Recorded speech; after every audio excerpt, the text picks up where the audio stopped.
Para se të filloj me videon, do ju ftoja të abonoheshit në kanalin ton Thënie për Jetën dhe të klikoni sipërziles për të marrë njoftimet e videove tona më të reja. Faleminderit. Ja 6 arsye pse të moshuarit zgjohen qull në djersë në mëngjes.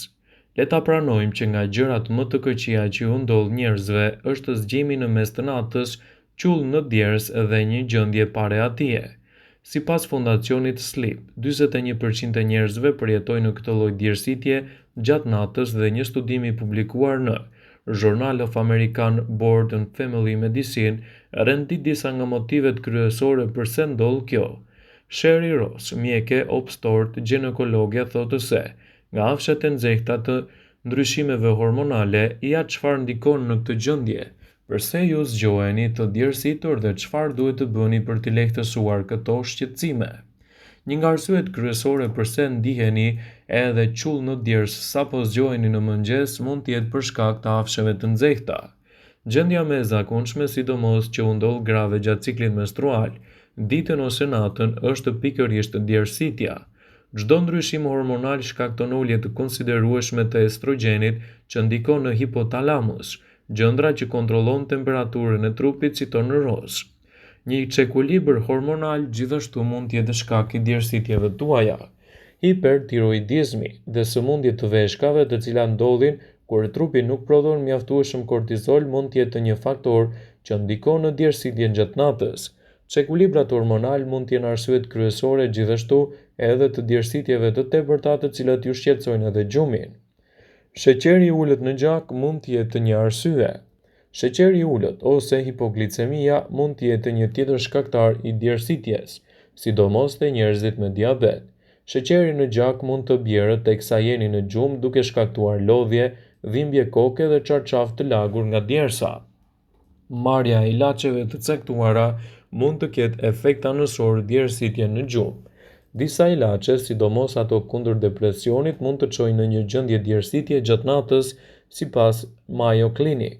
Ndaj, nëse keni filluar me mjekime të reja dhe keni djersitje jashtë parashikimeve, duhet të konsultoheni menjëherë me mjekun tuaj për të marrë edhe medikamentet më të favorshme për shëndetin.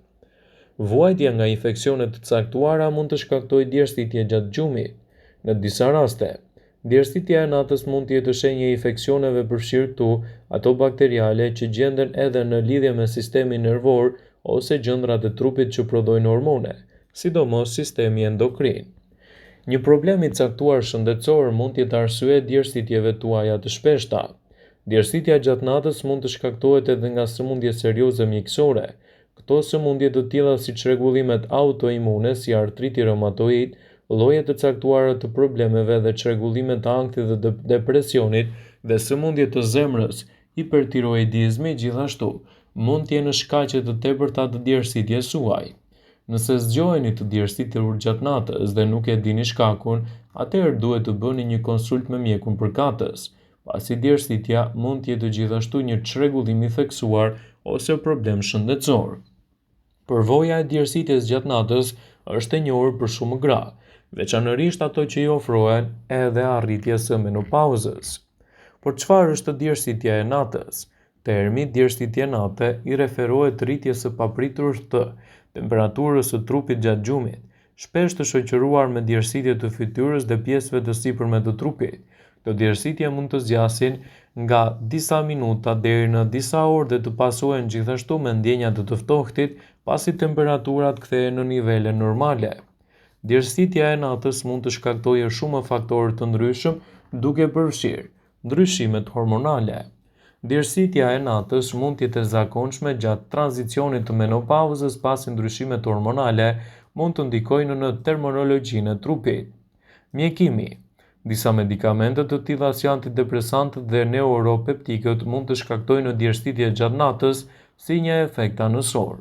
Edhe faktorët psikologjik gjithashtu mund të jenë ndikues.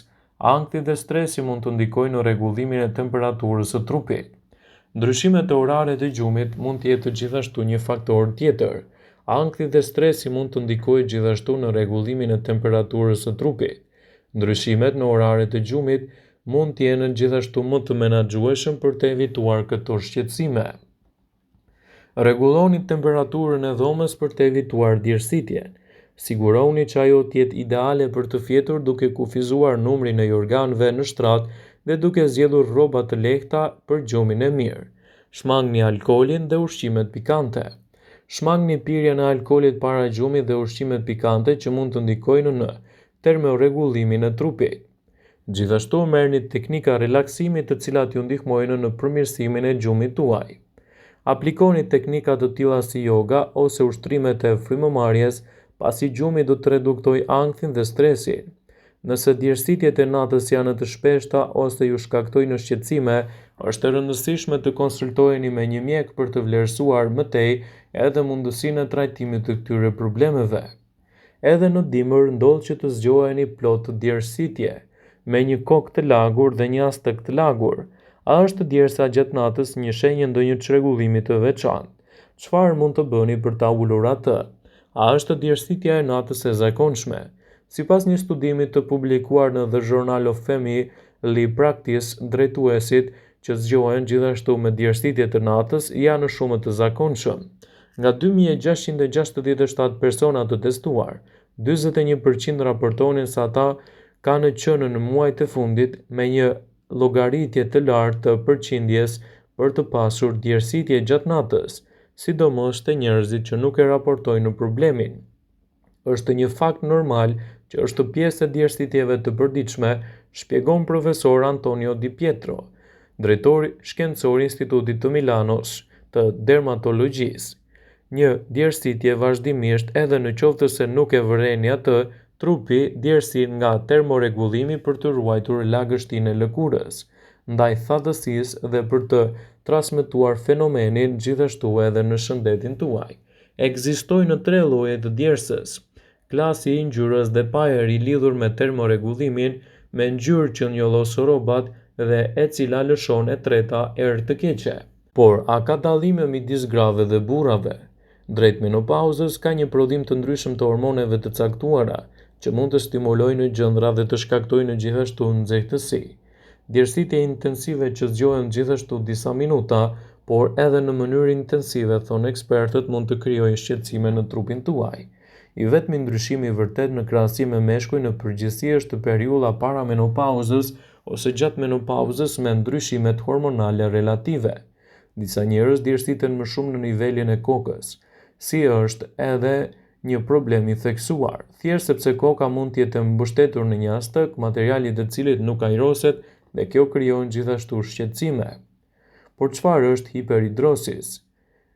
Transpirimi i tepërt gjithashtu mund të shkaktojë edhe hiperhidrosis, një gjendje kur trupi prodhon rregullisht shumë djers pa shkaqe mjekësore të identifikueshme. Në përgjithësi, njerëzit me këtë çrregullim djersiten tepërt në zona specifike në trup, siç janë duart, këmbët, sqetulla ose koka, citon dermatologu. Megjithatë, edhe në këtë rast simptomat e hiperhidrosis nuk ndodhin vetëm gjatë natës.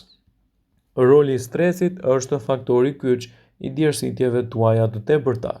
Djersitja është e lidhur edhe me stresin. Kur jeni në tension, ne djersisim shumë.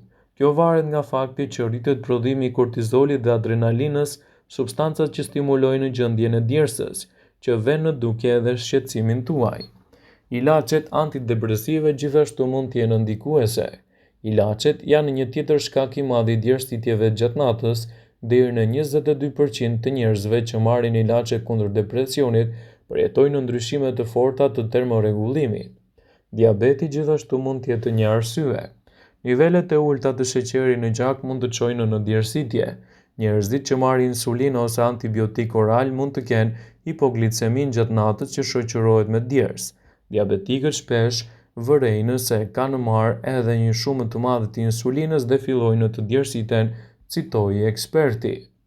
Vëmendje, ju bëjmë me dije se informacionet në këtë video kanë për qëllim që të plotësojnë, të mos zëvendësojnë këshillat e mjekut tuaj ose ofruesit të kujdesit tuaj shëndetësor, dhe nuk kanë për qëllim që të mundësojnë të gjitha përdorimet e mundshme, masat paraprake, ndërveprimet ose dhe efektet e tyre negative në shëndetin tuaj. Pasi ta dëgjonit këtë video, do ju ftoja t'i bënit like dhe ta shpërndanit atë në profilin tuaj në mënyrë që të informohen dhe miqtë e tu.